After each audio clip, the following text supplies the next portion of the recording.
picking for me is a very touchy subject because I basically don't really have a clue to what the hell I'm doing.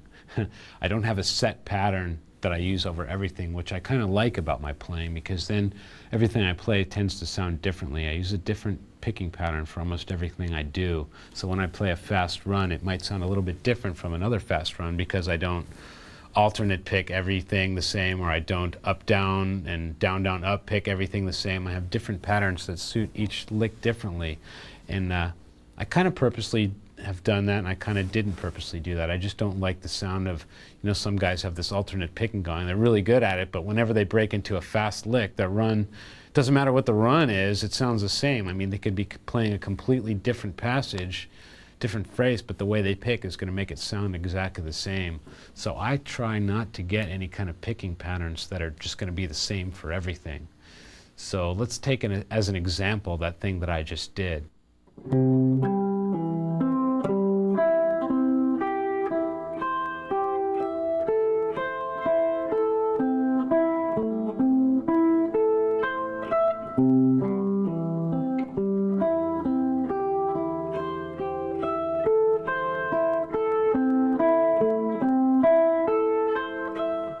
Okay, here's a right hand, left hand thing whereabouts I'm kind of moving up and down the neck. You know, I find that I do it quite a bit and I don't really stay in one position. I'll take a pattern and I'll move it rather than staying in a box or a position with it. So let's take a little picking pattern and move it around and check it out and see what's going on.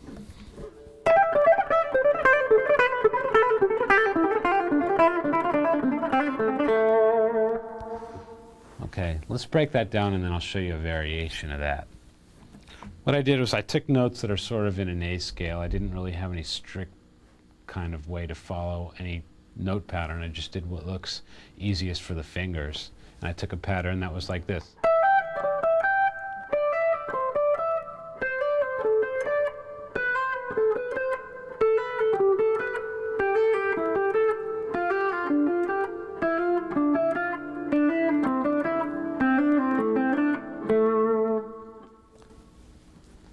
When you want to play fast and you take one simple pattern that's easy to move around, that's basically a good way to do it.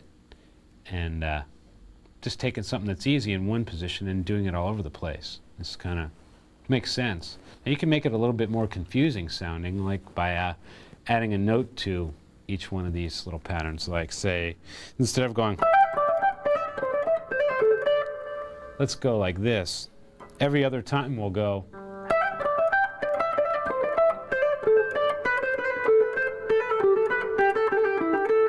So quickly it'll sound like. A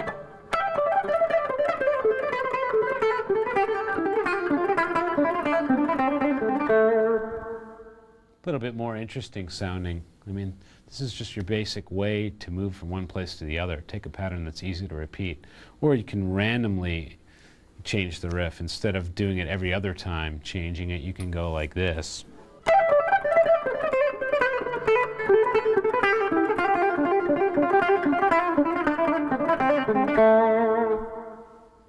If you make these things separate, they're going to sound cool and they're going to sound smooth, and you can practice them separately. Now the riff goes like this. One of them goes like this. It's just a pattern that stops. And to get a good attack on this type of thing is start it with a downstroke every time.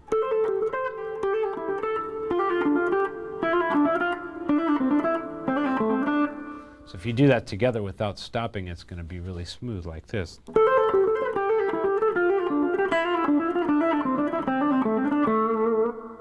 And then the variation is a lick that goes like this.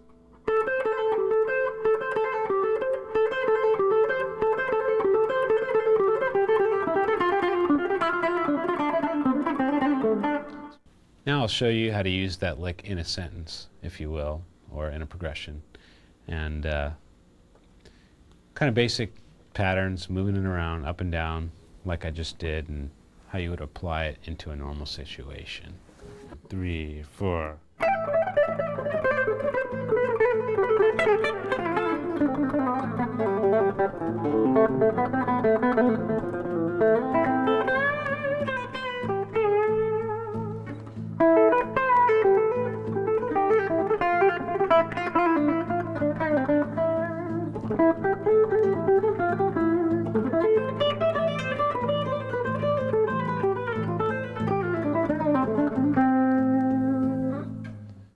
basically, if you're just playing what's easiest for you to pick, that's, as a rule, the best way to go. And don't think that you have to pick something a particular way just because maybe your friend picks it that way. Your hand is, everybody's hands are different, so just do what's easiest as far as picking goes, and there are no rules other than that.